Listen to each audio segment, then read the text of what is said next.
aqui é o Márcio Todo Dia, e se você não está sabendo o que está acontecendo aqui no canal, neste mês de março, de segunda a sexta, todos os dias um vídeo novo para você. Eu sou a doutora Fernanda, essas daqui são as minhas redes sociais, é só você me seguir. E a gente vai falar um pouquinho desse artigo que eu estava discutindo com os meus alunos, tá? Como eu acesso e manejo o risco de sangramento nos pacientes em tratamento para tromboembolismo, né? Então ele tem um desenho que eu achei bem interessante, eu vou mostrar aqui para vocês.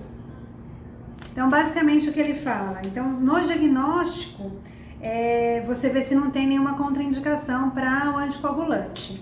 E aí ele coloca assim, quais são as principais contraindicações? Sangramento, né? Acidente vascular hemorrágico de origem desconhecida, neoplasia em sistema nervoso central, trauma com cirurgia na cabeça nas últimas 3 semanas, sangramento já ativo, né? Ou alguma história de diátese hemorrágica.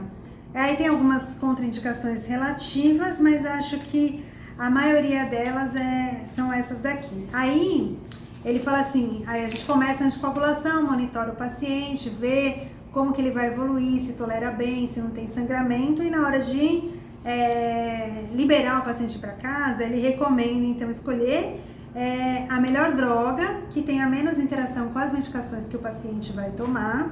Depois ele coloca para você escolher a melhor dose, que seria a dose que vai ter a função que você quer com menor risco de sangramento. Identificar fatores de riscos que podem ser modificáveis, né? Que eles podem variar ao longo do tratamento. Então, quais são esses fatores de risco? Então, função hepática e renal, então aqueles pacientes que têm uma função limítrofe pode ter mais sangramento, a gente tem que fazer retornos mais precoces e monitorar esses exames. Paciente que já tem uma história de plaquetopenia, é bom ficar de olho, né? Então, aqueles pacientes que têm já uma hemoglobina mais baixa e a plaqueta mais baixa, sempre melhor olhar. Quem é hipertenso e a pressão ficar muito descontrolada, também tem risco de sangramento.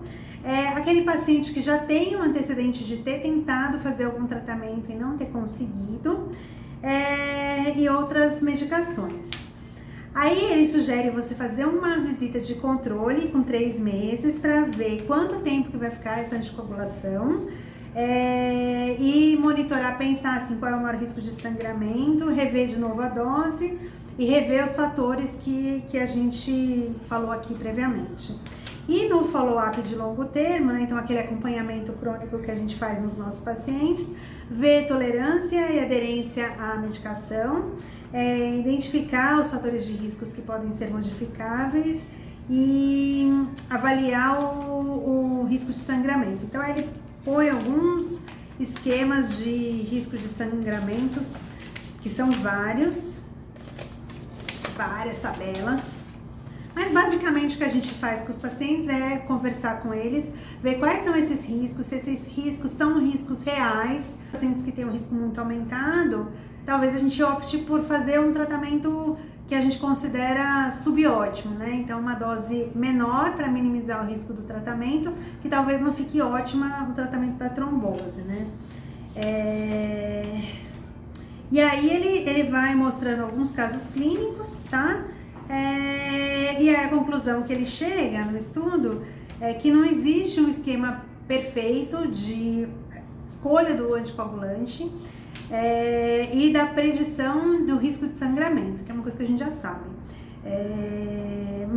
Manejar esse risco de sangramento envolve mais do que fazer score de risco para os pacientes, que é o que eu meio falei aqui, né? Vocês viram que eu passei meio reto, porque na verdade é você conversar com o paciente, tirar uma boa história e tentar entender e tá acessível, né, para algum mínimo sangramento que ele tenha, alguma interação que tem. Então sempre lembrar que a warfarina ela vai ter interação com alimentos, então a gente ter essa facilidade de manejar.